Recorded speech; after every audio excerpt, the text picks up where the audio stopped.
پھر دن ہوا،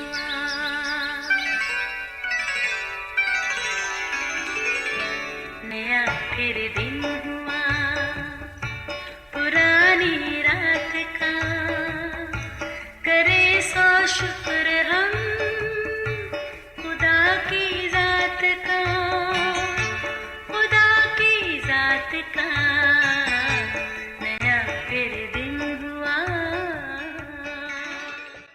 آج کی آیت، دیکھ تو حاملہ ہوگی اور تیرے بیٹا ہوگا اور اس کے سر پر کبھی اس طرح نہ پھرے، اس لیے کہ وہ لڑکا پیٹ ہی سے خدا کا نذیر ہوگا اور وہ اسرائیلیوں کو فلسطینیوں کے ہاتھ سے رہائی دینا شروع کرے گا۔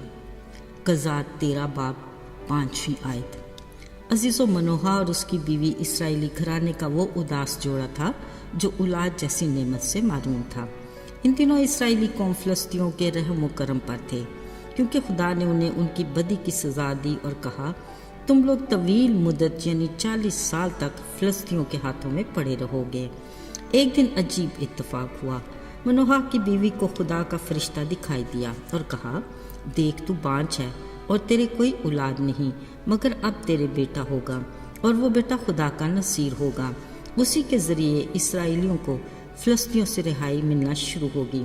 اسی خوشخبری کے ساتھ فرشتے نے بڑی ضروری ہدایت بھی بتائی، اور نہ کوئی ناپاک چیز کھانا، اس کے سر پر کبھی اس طرح بھی نہ پھرے۔ عزیزو، قدرت خدا کی دیکھیے، وہ عورت جو بانجھ تھی خدا کے بڑے فضل سے اسرائیلیوں کی غلامی سے آزادی جیسی امید کی کرن بن گئی۔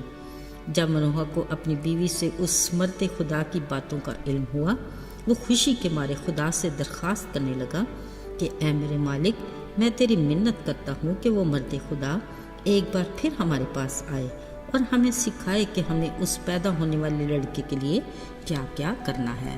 خدا نے منوحہ کی عرض سنی اور ایک بار وہی فرشتہ پھر نمودار ہوا اور منوحہ سے کہا کہ جن چیزوں کے پرہیز کا میں نے حکم دیا ہے یہ اس سے مانے۔ منوحہ نے فرشتے سے کہا اگر اجازت ہو تو ہم تیرے لیے بکری کا ایک بچہ تیار کریں۔ فرشتے نے جواب دیا میں روٹی نہیں کھاؤں گا، پر اگر تو سوختنی قربانی تیار کرنا چاہتا ہے تو لازم ہے کہ اسے خداوند کے لیے گزران۔ تب منوحہ نے بکری کا وہ بچہ ماں نذر کی قربانی کے لیے ایک چٹان پر خداوند کے لیے ان کو گزرانا۔ عزیزو، یہ ان دونوں کے لیے کس قدر خوشی کا موقع تھا۔ اب تو ان کی قربانی کو بھی خدا نے قبول کیا۔ عین اس لمحے ایک عجیب واقعہ پیش آیا۔ ایسا ہوا کہ جب شعلہ مذبح پر سے آسمان کی طرف اٹھا، خداوند کا فرشتہ مذبح کے شعلہ میں سے ہو کر اوپر چلا گیا۔ وہ دونوں یہ دیکھ کر اوندھے منہ زمین پر گر پڑے۔ اس نے اپنی بیوی سے کہا اب ہم ضرور مر جائیں گے کیونکہ ہم نے خداوند کو دیکھا، مگر اس نے منوحہ کو تسلی دی اور کہا اگر خداوند یہی چاہتا ہے کہ ہمیں مار دے تو وہ ہماری قربانی کو کیوں قبول کرتا اور نہ ہی اپنے فرشتہ کے ذریعے ہم سے ایسی باتیں کرتا۔ عزیزو، منوحہ کی بیوی کی باتوں سے یہ اندازہ ہوتا ہے کہ وہ اپنے خاوند کی نسبت خداوند میں زیادہ مضبوط تھی۔ یقیناً یہی وجہ تھی کہ خدا نے اسے اپنے بڑے پلان کی تکمیل کے لیے اسی کا انتخاب کیا۔ ساتھیوں، خدا کے فضل اور اس کے ٹھہرائے وقت پر ان کے ہاں بیٹا پیدا ہوا۔ انہوں نے اس کا نام سمسون رکھا اور وہ لڑکا بڑھا اور خداوند نے اسے برکت دی اور اسے اپنی روح کی تحریک بھی دی۔ یاد رہے، خدا کے فرشتے کے مطابق سمسون بنی اسرائیل کے لیے مایوسی میں امید کی کرن کی طرح نمودار ہوا جو عین خدا کے پلان کے مطابق تھا۔ اگرچہ خدا اپنے لوگوں سے بے پناہ محبت رکھتا تھا، مگر اس کے ساتھ اس کی تربیت کا اصول بھی انتہائی سخت تھا۔ اس نے فرمایا جس کو میں عزیز رکھتا ہوں اسے تنبیہ کرتا ہوں اور جس کو بیٹا بناتا ہوں اسے کوڑے بھی لگاتا ہوں، پر اگر میرے لوگ میری طرف رجوع کر کے اپنی غلطی کا اقرار کریں اور اپنی بری روش سے باز آئیں تو میں آسمان پر سے سن کر ان کو معاف کر کے پھر بحال کروں گا۔ اب فلسطینیوں سے چھٹکارے سے اس کی قوم کی بحالی یقینی تھی، مگر انہیں خدا کے ٹھہرائے وقت پر صبر اور شکر کرنا تھا۔ عزیزو، یاد رہے ہمارا خدا آس اور امید کا خدا ہے جو ہمارے حوصلے کو پست نہیں ہونے دیتا۔ وہ بیچ منجھدار نہیں چھوڑتا، کنارے پر ضرور لاتا ہے۔ وہ مایوسی کے اندھیرے میں بے یار و مددگار نہیں چھوڑتا، بلکہ امید کی کرن نمودار کرتا ہے۔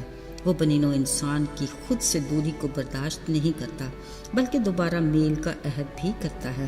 وہ ہمیں گناہ کی دلدل سے دھنسنے کے لیے نہیں چھوڑتا بلکہ ہمیں اس سے نکال کر ہمارے قدموں کو چٹان پر استوار کرتا ہے۔ میرے عزیزو، وہ کسی طور ہماری ہلاکت نہیں چاہتا بلکہ ہمیں ہمیشہ کی زندگی کا وارث بنانا چاہتا ہے۔ اس کے لیے اس نے اپنے پیار کی خوبی ہم پر یوں ظاہر کی کہ ہمیں اپنا اکلوتا بیٹا بخش دیا تاکہ جو کوئی اس پر ایمان لائے ہلاک نہ ہو بلکہ ہمیشہ کی زندگی پائے۔ یاد رہے، آج بھی یسوع ہمیں بار بار بیدار رہنے اور جاگ کر دعا کرنے کو کہتا ہے تاکہ ہم کسی آزمائش میں نہ پڑیں۔ ہماری کپیوں میں تیل بھرا رہے اور ہماری مشلیں جلتی رہیں تاکہ جب ہمارا دولہا آئے تو ہم تیار ہوں۔ آئیے دعا کریں۔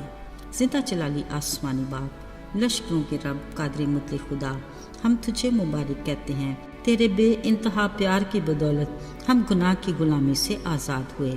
توفیق عطا کر کہ ہم تجھ میں قائم رہیں اور روز بروز تیری پہچان اور عرفان میں بڑھتے جائیں تاکہ ہم بہت سوں کے لیے تیری محبت اور معافی کے پیغام کے ذریعے خوشی اور تسلی کا باعث بنیں۔